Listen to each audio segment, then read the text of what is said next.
Assalamualaikum warahmatullahi wabarakatuh. Salam, Om Swastiastu, Nama Budaya, Salam Kebajikan. Nah, halo teman-teman, di sini kami dari Prodi Pendidikan Teknologi Informatika dan Komputer. Nah, di sini kami akan melakukan observasi kepada guru TIK, khususnya di SMA Negeri 12 Medan. Nah, sebelum kita lanjut ke videonya, perkenalkan saya Maurasa Separdede, di sebelah kanan saya. Perkenalkan, saya Yola Claudia Sinangga. Saya Rizky Adrian Barus. Perkenalkan, nama saya Kevin Yantarigan. Perkenalkan, nama saya Muhammad Hafiz Zikri. Nah, bagaimana keseruan dalam program ini kita Oke, nama saya Nano Feri Bolon. Saya ngajar informatika di SMA Negeri 12 Medan. Saya alumni Teknologi Pendidikan tahun 2000, tamatnya itu 2009. Dulu Teknologi Pendidikan itu di Fakultas Ilmu Pendidikan di FIP. Lalu sempat stop, kemudian mungkin dialihkan ke teknik. Saya ngajar di sini mulai dari tahun 2010. Berarti sudah 16 tahun kurang lebih ngajar informatika di SMA Negeri 12. Jadi Bu, selama Ibu menjadi guru pembimbing pendidik di sini, ada nggak hal yang membuat Ibu kesulitan dalam mendidik peserta didik di sini? Kalau dari awal sampai saat ini yang jadi kendala kita itu adalah sebenarnya media, ya, media ajar. Memang kalau di sekolah ini, di kelas-kelas itu untuk digitalisasi, infocus itu sudah ada di hampir semua kelas sudah ada. Cuman kayak tadi kita di kelas kan, tetap ada infocus, terus dibantu lagi sama media kipas tapi tetap ya namanya cuaca panas. Kemudian untuk praktek, karena saya jurusan TIK, nah kita ada keterbatasan memang di lab komputernya. Jumlah unit dari komputer dengan jumlah siswa jauh masih. Jadi kan cocoknya kalau kita belajar itu kan memang anak itu kan fokus pada satu komputer ya. Nah, kita enggak. Malah kadang-kadang saya masih suruh mereka itu bawa laptop sendiri kalau diizinkan sama orang tua. Karena unit kita sini terbatas dan juga jaringan internetnya. Nah, kebetulan gedung ini juga baru diperbaikin. Arusnya pun kayak gini lah, menghemat arus panas ya di labnya ya. Jadi arus listrik, kemudian unit komputernya itu yang masih media lah, keterbatasan media. Kalau minat anak-anak itu sebenarnya senang kalau belajar TIK. Namanya kan anak-anak sekarang kan digitalisasinya itu tinggi ya, kuat ya. Maunya di depan komputer terus atau di depan handphone terus. Jadi kayak kalau belajar kalau saya ada mungkin beberapa sekolah yang tidak boleh membawa handphone anak-anak karena pelajarannya membutuhkan digitalisasi. Handphone itu tetap butuh. Kadang-kadang saya juga suruh anak-anak itu bawa laptop kalau yang punya, tapi tidak saya tuntut karena sebenarnya itu harusnya dari sekolah kan. Kalau menurut Ibu kan, zaman sekarang Ibu kan anak-anak dari kecil udah dikasih main HP nih, jadi mereka sudah terobsesi sama HP gitu. Nah, jadi waktu mereka masuk sekolah, pasti mereka tidak menerima lagi pelajaran di dalam karena mereka hanya HP dan HP. Nah, bagaimana cara Ibu membuat pembelajaran yang menyenangkan supaya mereka mau gitu Bu belajar gitu? Oke. Karena kita hidup, menurut saya ya, karena kita udah hidup di zaman sekarang ini, kita pun tidak boleh tutup mata dengan digitalisasi. Gak bisa tutup mata dengan handphone. Ya tidak munafik, mau kemana juga pasti kita butuh ini.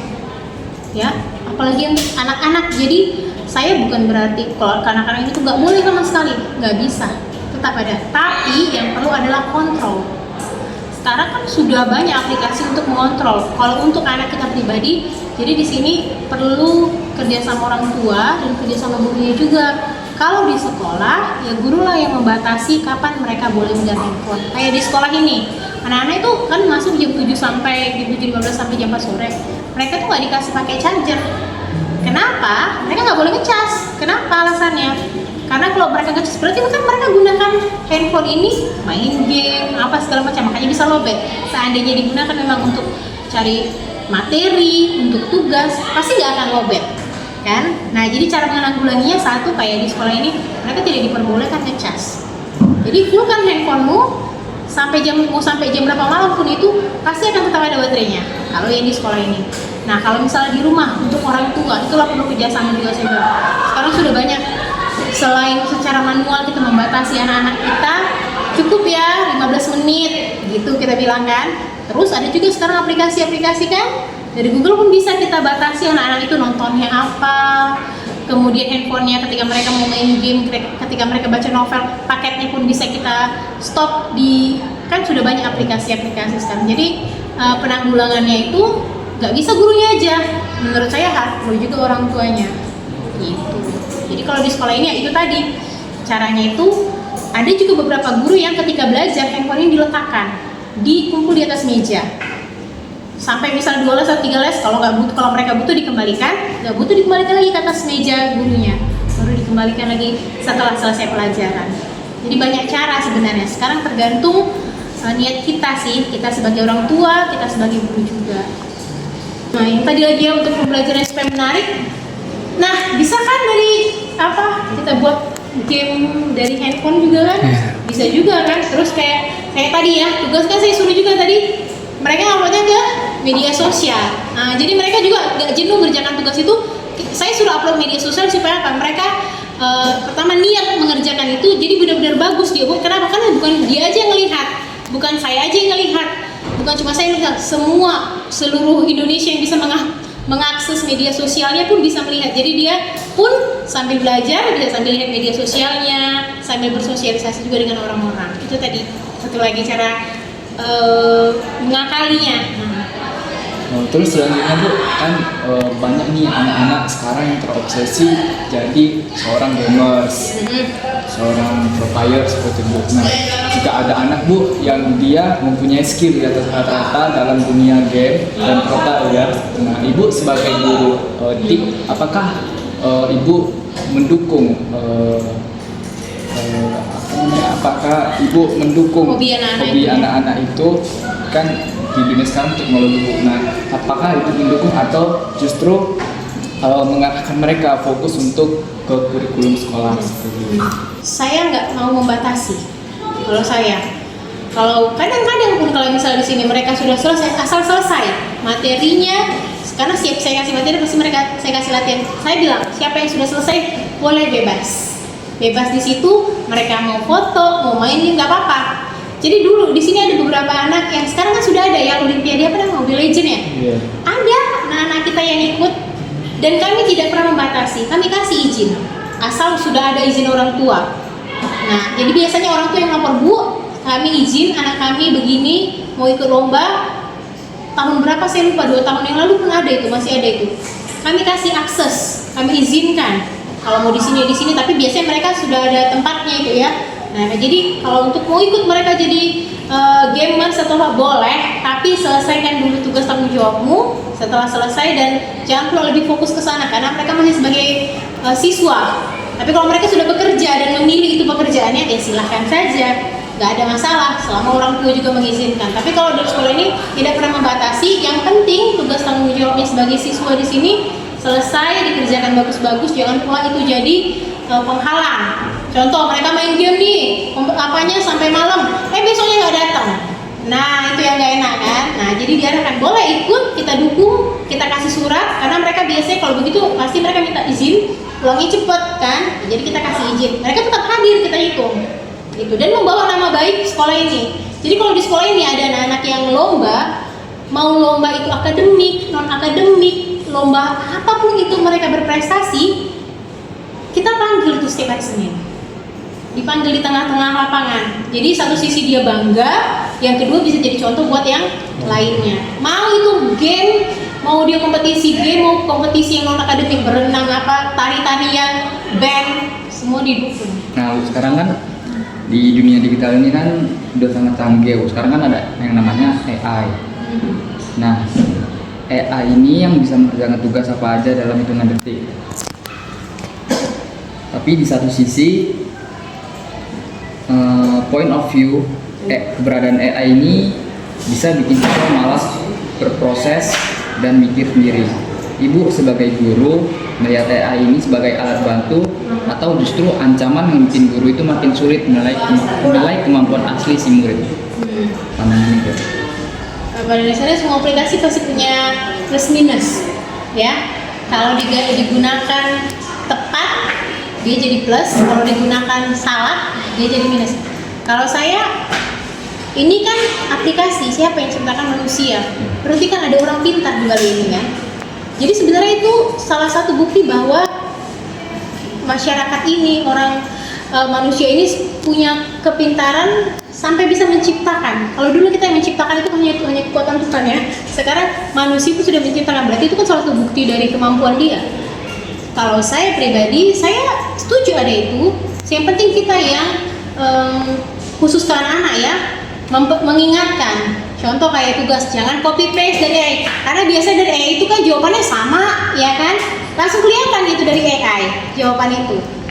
Pasti ada aja poin yang sama jawabannya atau cara menjawabnya. Dan kalau misalnya dia pilih dari Google, dari AI, kan jawabannya itu terlalu diplomatis, nggak sesuai dengan tingkat pemikiran anak di usia SMA. Jadi pintar-pintar kita juga sebagai guru memilah-milah jawabannya itu cocok nggak, sesuai nggak dengan usia dia, memang begitu nggak kalau dia menjawab siswa tadi gitu. Jadi kalau ini kalau dibilang mendukung, sebenarnya saya mendukung untuk itu, positif asal tidak digunakan salah berlebihan. Di sekolah kan itu pasti ada dosen yang mungkin ini sudah mau pensiun dan kesulitan beralih ke sistem digital. Nah ini pernah nggak harus mendampingi mereka dari nol tadi, atau misalnya itu ngajarin cara input nilainya itu bikin Google Form. Nah gimana Ibu menjaga kesabaran menghadapi perbedaan generasi ini? Oke. Sebenarnya sulitnya itu di masa-masa awal perkenalan digitalisasi ini. Berapa ya? Kita baru mulai yang benar-benar aktif secara harus bawa laptop waktu itu. Kalau saya lupa tahunnya berapa.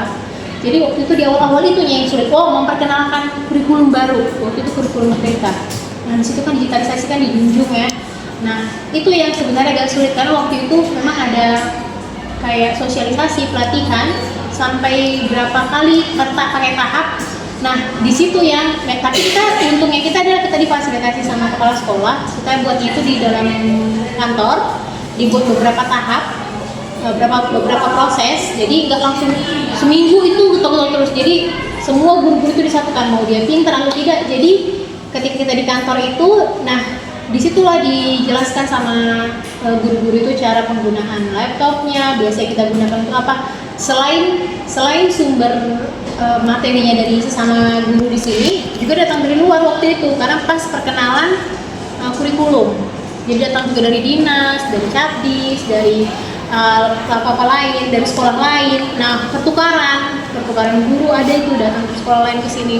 Nah itu yang buat mereka pun semangat, walaupun sulit ya, sebenarnya lama. Ya sekali dikasih tahu, besok, aduh nggak ngerti lagi apa itu, tolong, biasa gitu kan, tolonglah, ya bolak balik si cepet. Tapi sekarang semua raport kan sekarang kan sudah pakai sudah digital kan, sudah ada formatnya. Paling tinggal nanti kayak operator lah yang membantu mengedukasi di mana tempat nilai, gimana cara memasukkan tujuan pembelajarannya, PP-nya. Nah, kan ada itu di aplikasi itu, di aplikasi Eraport namanya. Paling itu dibantu sama operator dan pengalaman dari yang sebelum-sebelumnya gitu. Jadi kalau kesabarannya sih nggak ada sih, karena saling ya di sekolah ini ya saling dibantu sama guru lain. Karena kebetulan agak banyak juga guru muda, banding lah. Guru-guru muda banyak di sini, lebih banyak pun saya rasa malah guru-guru muda, jadi nggak terlalu sulit untuk mengapakannya. Kalau tidak tahu ya ditanya, tapi mereka sudah mau, kebetulan mereka pun mau juga belajar, khususnya untuk rapat ini lagi, kan agak sulit tuh ya, ngolah nilainya lagi gitu, tapi mereka sudah mau. Guru-guru yang senior-senior banyak juga di kelas, jadi kesulitannya nggak ada sulit-sulitnya lah, namanya saya tolong-tolong kan. Tantangan terbesar dari guru komputer ini apa ya Bu? Seringkali ada pada spesifikasi perangkat atau jaringan internet yang kurang memadai untuk praktik murid di sekolah kita sendiri. Fasilitas apa yang menurut Ibu paling desak untuk diperbarui atau ditambah? Ini kayak saya bilang tadi, yang pertama itu kayak unitnya. Ini banyak di sini, tapi yang banyak nggak kepakai. Di sini tuh yang bisa itu paling sekitaran 12 untuk 36 siswa mereka. Jadi proyek pertama itu adalah unit, yang kedua jaringan, yang ketiga adalah kebetulan harusnya ini baru sih, ini gedungnya baru diperbaikin, jadi belum dikembalikan secara normal lagi, harusnya masih kurang harusnya di sini. Padahal di sini punya kalau lab itu kan biasanya AC ya, karena komputernya aja sudah berapa yang hidupkan, nah AC cuma 2, jadi kayak AC atau kipas sama unit komputer itu yang paling urgent, yang perlu. Makanya saya sering teorinya di sana, kalau sudah prakteknya nanti di sini. Itu cara saya. Jadi supaya di sini nggak lama-lama kali. Paling misalnya cuma berapa les udah anak tuh balik, karena kan panas. Bayangkan ini kita aja masih berapa orang? Belum lagi mereka masuk 36 belum mereka. Tambah 2 guru, kita buat 38. Mengenai sekarang ini kan sudah ada AI. Menurut Ibu itu, apakah AI di masa depan menggantikan peran guru atau justru menjadi alat bantu dalam proses belajar mengajar? Kalau ditanya menggantikan, ya pasti nggak ada yang setuju ya. Karena masa sih manusia yang ciptakan jadi manusia yang tergantikan? Jadi harus seimbang kan. Makanya dibantulah dengan pelatihan-pelatihan guru-guru juga, guru bidang komputer ini. Banyak sih sebenarnya pelatihan-pelatihan khusus AI ini. Kadang-kadang yang tidak sampainya ke sekolah ini, gitu, pelatihan-pelatihan itu. Jadi kalau boleh jangan sampai menggantikan, ya kita pun harus menyeimbangi. Karena AI-nya juga ciptain manusia. Masa sih kita ditutup, kita jadi off gara-gara itu kan? Nah, jadi kalau bisa seimbang lah. Kalau tidak bisa melampaui, paling tidak seimbang. Gitu.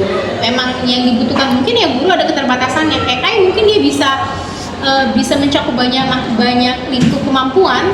Nah, guru pasti ada keterbatasannya karena dia di bidang pendidikan, ya berarti kan memang ada bidang pendidikan yang dia kuasai. Ya sama kayak dokter, ya khusus kesehatan. Coba kita suruh dia ngitung akuntansi sana, pasti dia kan nggak tahu kan. Nah, gitu. Jadi kalau bisa diimbangi juga sama pelatihan-pelatihan yang dilakukan, banyak ilmu-ilmu yang ada, kita gurunya juga ikut buka open minded lah dengan kemajuan teknologi kan. Apa pesan dan tips dari Ibu untuk guru-guru yang masih kesulitan mengikuti perkembangan teknologi agar tetap semangat belajar di era digital ini? Jangan niat dulu. Memang sulit ya, semua yang dari awal itu pasti sulit. Tapi kalau kita ada niat aja, niat untuk mau belajar, apalagi kadang gengsian nih, kalau udah senior masih gengsi mau belajar sama yang senior sama yang junior kan, atau emosinya apa aja bolak-balik diulangin, nggak bisa nggak ngerti aku gitu. Nah, kesabarannya kan, karena memang kalau kita pakai digitalisasi nih, pakai AI apa segala macam, kan perlu kesabaran, sering melakukan, makanya kita bisa ingat kan gitu kan. Kita kan karena sering yang mengetik, makanya tahu letak A-nya di mana, B di mana, baru kita nggak usah nengok lagi, tangan kita udah ketik sendiri. Tapi kalau sekali-sekali yang kita pegang kan pasti kita lupa kan. Jadi pertama niat dulu, yang kedua mau mengulangin, ya kan.